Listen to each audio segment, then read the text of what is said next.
testimony tonight, and I have never even heard her testimony before, so I am really excited. I've known her for quite some time, but not as long as Ashlie.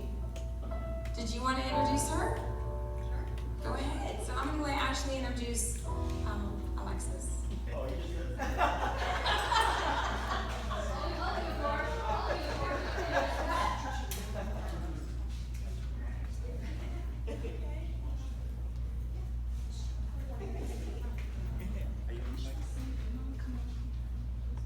Hello. I just talk behind the screen the whole time. Hey guys. Okay. Just kidding. No, Alexis, she's been with the church. Her family actually has been with the church for a very long time. Maybe since like 1898? I don't know. She'll tell you that joke later. Alexis and I take a picture at Christmas time every year together. No, Alexis, her family attended here for many, many years. Her aunt actually led worship here, and we became very close, Jay Power, and really love her family, love her mom and her dad, and we've seen Alexis grow up in this church. So Alexis, she actually started here consistently when she was 13, and it was basically because I grabbed her ear and said, "You're coming to youth group." And she didn't want to. She was, sorry Alexis, you were antisocial. she liked to isolate. She didn't really want to talk to anyone, and she, when she'd come, she'd just be like, yeah, no, whatever. And so I got her to come to youth, and I was able to do that with a support base here for her, which is so important to have, and obviously, that worked for her in her life, and it brought her to where she is today. But I was able to arrange a couple girls in youth, and I said, listen, I have a girl coming in. She's going to sit by herself. Do not let her do that. You guys follow her wherever she goes, talk to her, get to know her, so that, she can't have an excuse to not come back and say, well, nobody talked to me, or, because we do that. We do that when we go to new places. So Alexis did show up in a place of need when she came to the church. And since that day, she is completely transformed just through friendships, relationships here, and also through her relationship with God that she found. She had many reasons to not want to pursue God in her life, which she'll share about tonight. But she pushed through those things, and the way she did that was she asked questions. After a while, she asked questions. And she would ask hard questions that we all probably have had in our lifetime. So we were able to speak into her life here at Common Ground, and she stuck with it. So I really admire her character and her endurance with her walk with the Lord. I think that's the biggest testimony that I can see on her life, is the endurance that she has. So Alexis, go ahead and come up and share with us. We're excited to hear and get to know you more.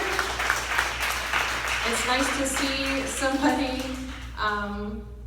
that we see running around tasking all the time.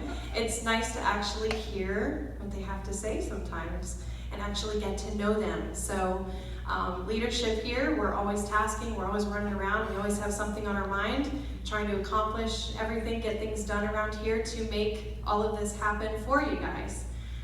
So it's nice to be able to have you come up and to relax and to just share with us what you have. So it's going to be great. So let's just pray before we start. Lord, I thank you for Alexis's life, and I thank you that going into this, Lord, that you're covering her with grace, Father, tonight. And I thank you that your presence and your comfort is upon her, Lord. And I thank you that each heart in this place is open to receive and to take something from what she has that she's received from you, Lord. And I thank you that we can apply that in this room tonight, from this night forward. In Jesus' holy name, amen. All right, so I guess Ashlie put it out there, and I really think she just likes to hear herself laugh. The 1898 joke does come from the first time I was up here speaking, kind of in this scenario, and it was when I was 16. We went through True Love Waits in the youth group, and True Love Waits Sunday came up, and Ashlie asked two of us, she's like, hey, will you guys speak for True Love Waits? And I was like, in front of the entire church in like a week and a half? No. I did resist that as well, but I did it.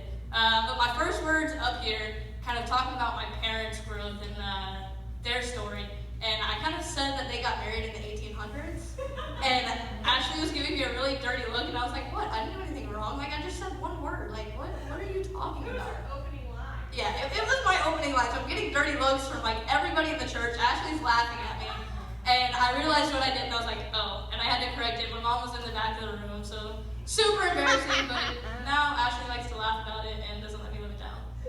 So, there's that. That's where that came from. But no, for those that don't know me, like Ashlie said, I'm Alexis Farinacci. Most of the time, if you don't see me, it's because I'm hidden behind the computer. Trish, Kyle, they all like to joke that my head does not go above the Mac. It doesn't. So you typically can't see me. It doesn't. They think I do it on purpose. I really don't. Yeah, half the time, like, Alexis, are you here? I'm like, yeah, I'm here. So I'm typically in the back. That's where you see me, kind of overseeing the media ministry. Occasionally I get to get up here and have some fun on the percussion. When I'm not here, for those who don't see me like during the week, I am finishing my master's degree at the University of Florida.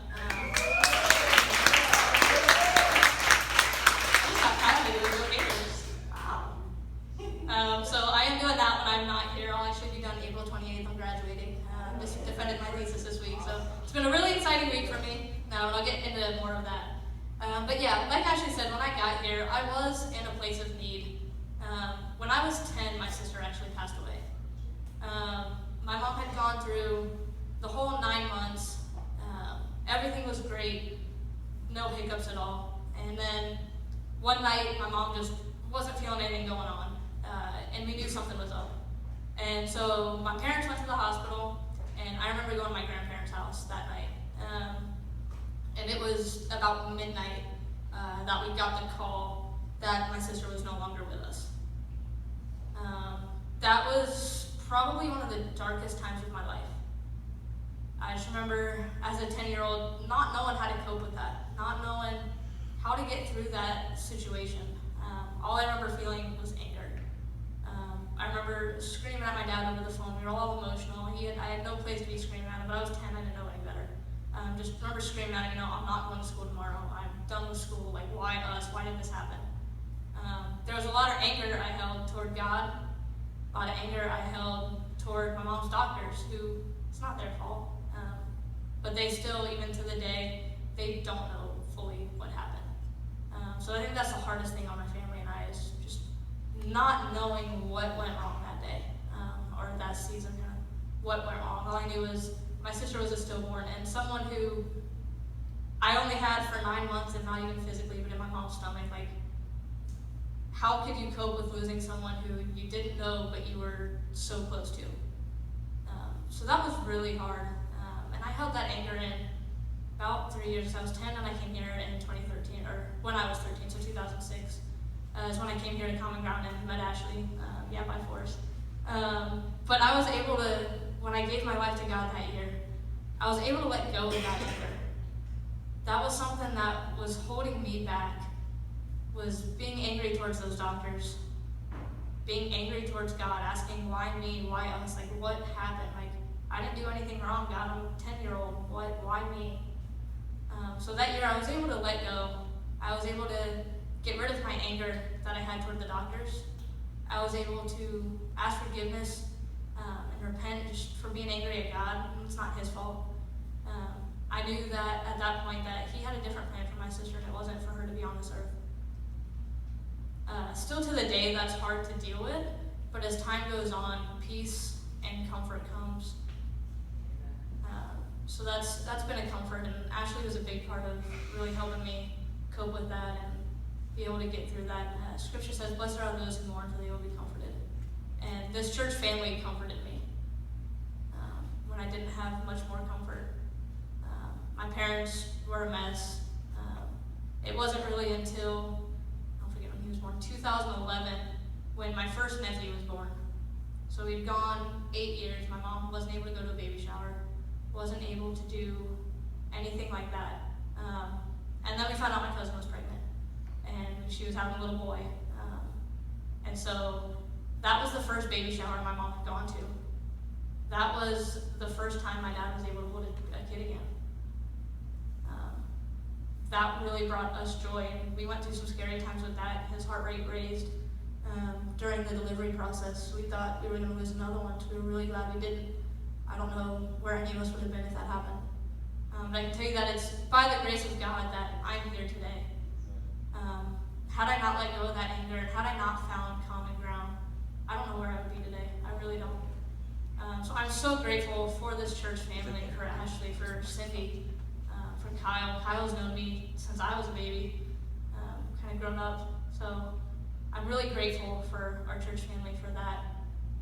And then my testimony, I continued to, like Ashlie said, be here in church. And when I came here at 13 years old is really when I got plugged in.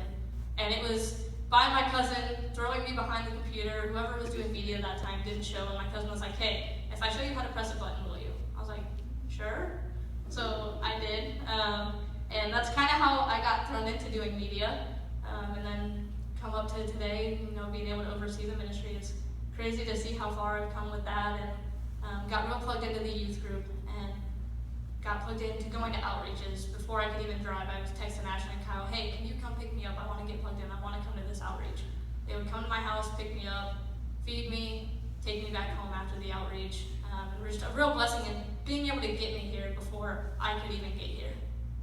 So I was really grateful for that, and Ashlie bringing me up as a leader early on. And then I graduated high school in 2012, was plugged in all through high school, and that's really when God said, "I want you in ministry." For those who know me, sports is a big passion of my life. In about 2008, when I got to high school, I played my freshman year. I played my sophomore year, both soccer, softball. I played those sports. And then my junior year, and this is a moment I'm not proud of, but it happened. God basically put me in ministry, and I really wanted to go to youth group, and my softball team had a softball game that night. And I told my dad, "No, there's no softball game," so I could come to youth group. Again, a moment I'm not proud of. I know I did the wrong thing in that situation, but that is kind of what showed me, okay, I don't know that I want to do high school sports anymore. It's taking me away from ministry, and that's where I want to be. So that's when the song, "Blessed Be the Name of the Lord," He gives and takes away. And for me, He took sports away for that season. Those who know me now know I am a certified CrossFit trainer. So I'm able to now do ministry, do sports, and it's all kind of come full circle for me. But in 2012, I graduated high school, and it was off to college. I was going to go. I got accepted into Florida Gulf Coast University in Fort Myers, and that was a scary time of my life as well. Real exciting, I was like, oh yeah, I'm so excited to go to college, and then came August, and August is when it hit. I would be leaving the church. I would be leaving my family, my nephew who was just born. I would be leaving all of that behind, and that was a scary thought for me. I wasn't really able to comprehend, really trusting God that He would provide all these things. I remember calling Ashlie my first night I got up there. My last night in town was youth group, and that was probably the most emotional night of youth group we ever had. There were a lot of tears, and no one wanted to stop worshiping that night. But I left for Fort Myers the next day, and I remember calling Ashlie that day and saying, "I hate it, I want to come home." I was like, "Well, it's only 2.5 hours, I can come home every single weekend." And she's like, "No, stay, you'll be fine." The way she always is able to uplift me in that way. So I ended up staying and get plugged in that night. A group comes and helps everybody move in, and it's called Ignite. It's their college ministry. And you don't really know who they are at first. All you see is this card that says free food, free t-shirt, and free kickball. I was like, yes, I'm there. Sports, food, yeah, I'm there. So I went out and met a bunch of great people that night. And they were like, hey, come out Tuesday night, that's our college ministry kickoff. I went and immediately got plugged into that ministry. I mean, God just provided in immeasurably more ways than I can imagine and could have imagined in that season. To the day, I'm still friends with a lot of the ministry team from up there, or from over there. And I stay in touch with them. They really were able to uplift me when I wasn't here through being in college, and never in college did I pick up a drink. I've been 23 years sober, never picked up a drink in my life.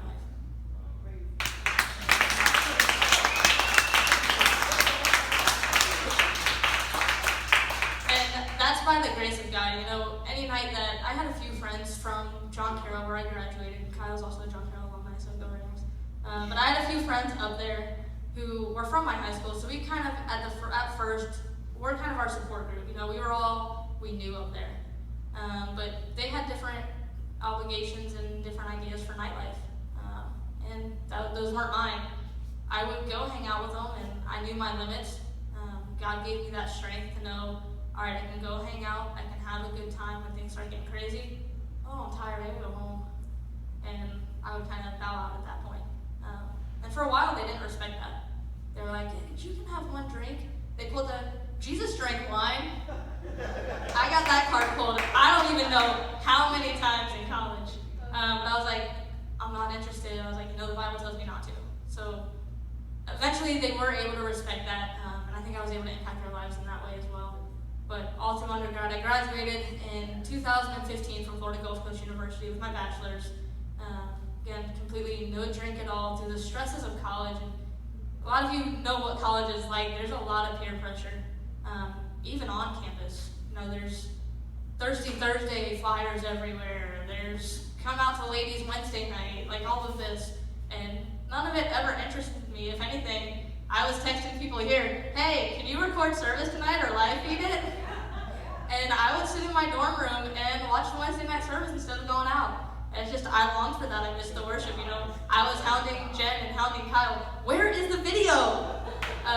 Just anxious to get that video. I sometimes had to play older ones, but that was my go-to in college, was our service videos, all through undergrad. So like I said, I graduated in 2015. And at that point, I knew God was calling me to go to grad school. Again, kind of a hard transition. And this was a season in my life where I had to be okay with not knowing. I applied to a bunch of grad schools, I want to say like between December and January-ish, I can't exactly remember when I applied. But there were months, and it was coming down to the wire that I was going to graduate from FGCU, and I did not know where God was going to take me. I had no clue.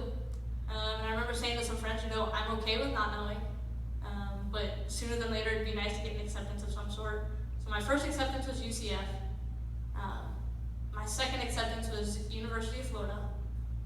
And that was kind of a stall, because I'd also applied to go back to 2 different programs at FGCU.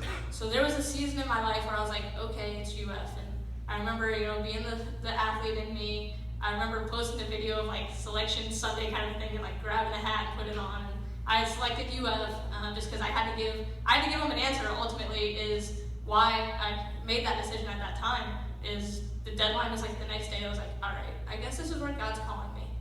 So I answered that call and said, hey, I'm gonna go there. Came home for the summer and got replugged into the church like I had the full time I was in college. If I was home on a weekend, I was back either doing media up here, plugged in somehow. So I came home for summer, and then I remember one night, very close to having to move to Gainesville, that I got my acceptance from FGCU. That night was the hardest night of that season. I remember texting Ashlie and was like, what just happened? Like, I don't know what's going on right now. I was like, I've already said yes to UF. I would be denying them, and I feel like I would be dumb for doing so. I was like, I need assistance, I need someone to talk to. And she graciously met with me, I think it was that night or the night after, something like that, and explained to me how, because I'd already given UF that acceptance, and because that's ultimately the path I wanted to go on, that was the door that was open in that season. It wasn't FGCU for me. And that was really hard to cope with. I'd be leaving behind, again, friends who I'd called family. I was really worried about losing a lot of them. Gainesville's 4 hours from Fort Myers, and I've done that drive a couple times since I've been at UF. But I remember not wanting to leave them, and it was hard. But I followed that call. Brian and Angie have been really talking this past couple weeks about following that call. Angie's word of Hine, here I am, Lord, send me. There's a season that God puts us in every place, and in that season he was sending me to UF. And a good friend of mine from UF is here tonight, and I'm so grateful for her support. So I'll share a little bit of a funny story with that. So this whole time that I gave UF an answer, but I get this acceptance from FGCU and I don't know what I'm going to do. I'm getting all these emails from a girl named Chloe, and I'm like, I don't know who this chick is. Like, when you go to UF, you have the option as graduate students to select a mentor if you would like to be part of the mentor program. And Chloe got selected as my mentor. She had to email me 3-4 times, and I just ignored them. I was like, I don't want to deal with this chick. I don't know if I'm going to UF. So I ignored these emails for the longest time, and then I think it was last year at some point, she finally told me, you know, everybody thought you hated me. This entire time that I don't know what I'm going to do. Apparently, all the other TAs, or all the other mentors, I should say, had all their mentees had replied to them. You know, they were already planning to meet up, and here I am leaving my mentor, who's now one of my best friends, completely hanging high and dry. So I still feel bad for that. Yeah, that's a picture of her and her wonderful husband a couple months ago.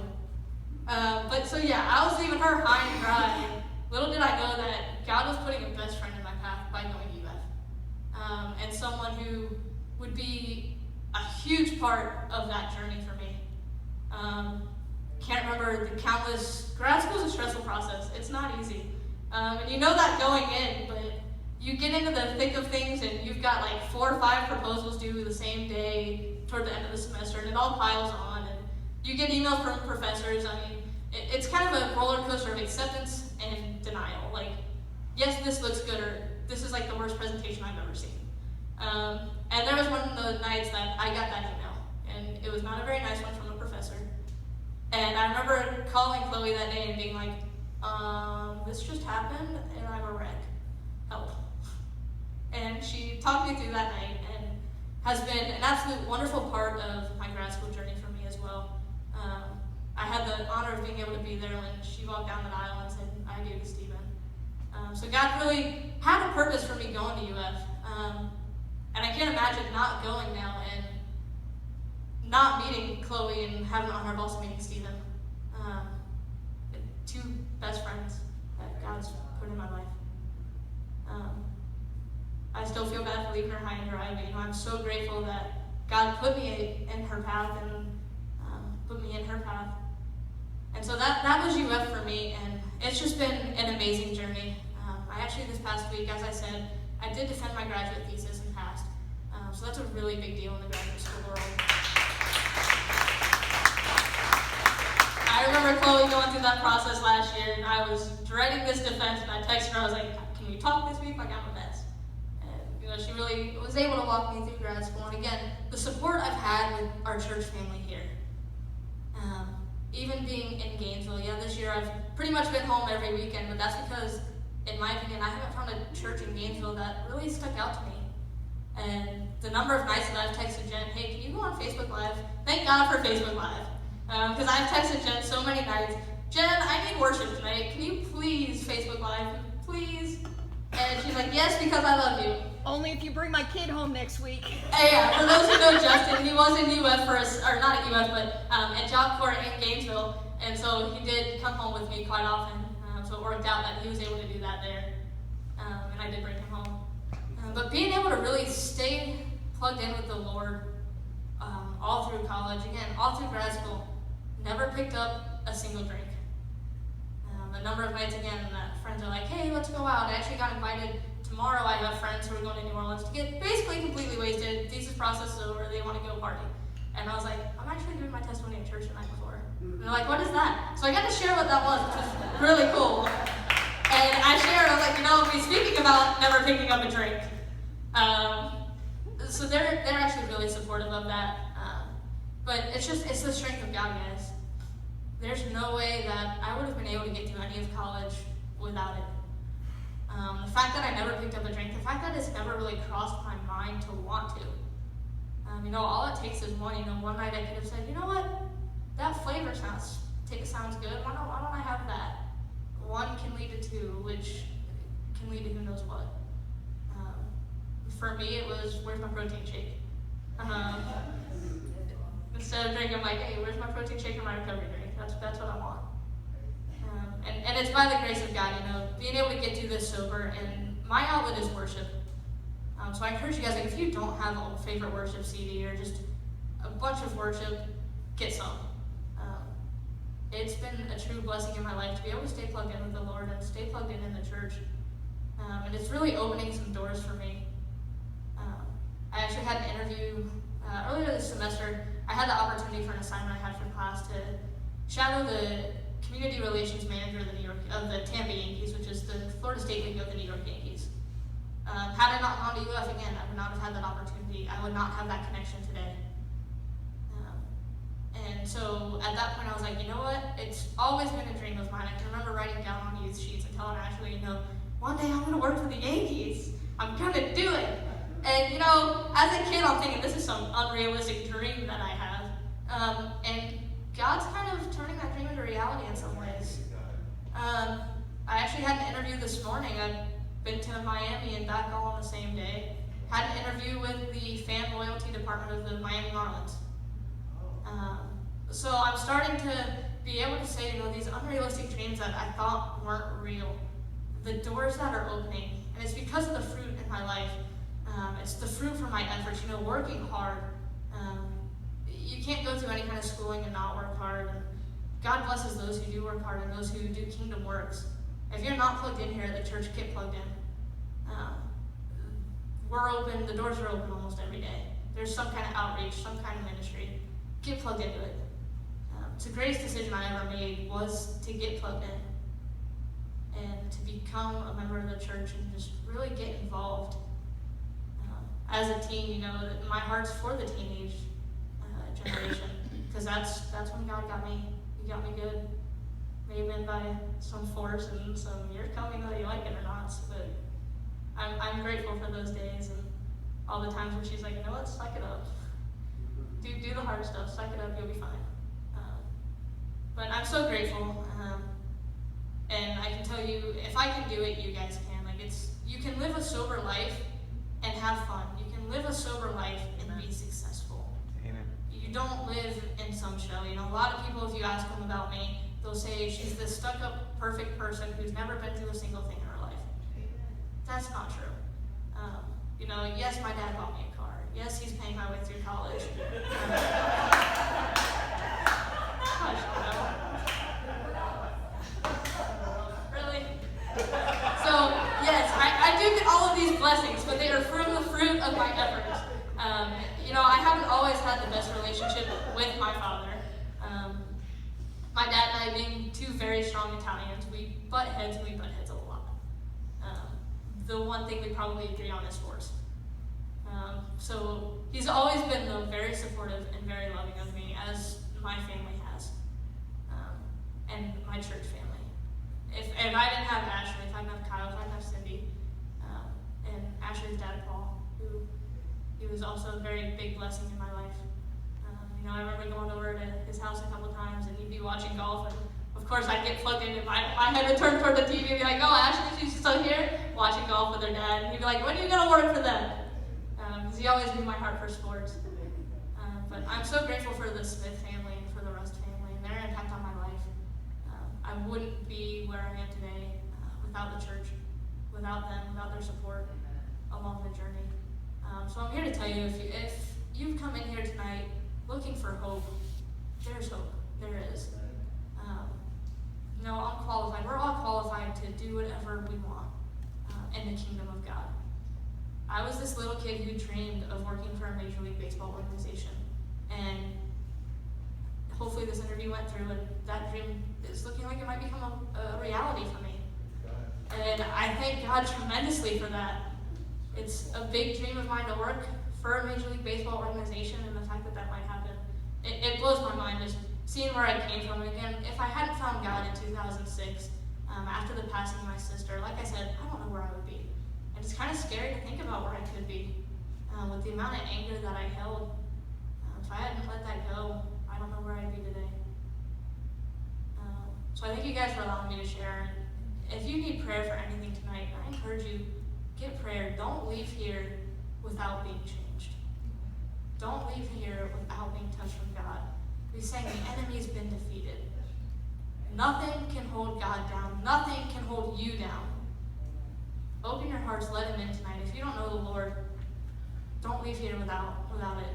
We have opportunities for you to do so. Talk to someone in ministry, talk to someone in leadership. I think the worship team's going to come back up, but I encourage you, seek prayer tonight. Seek the Lord, because he's on your side.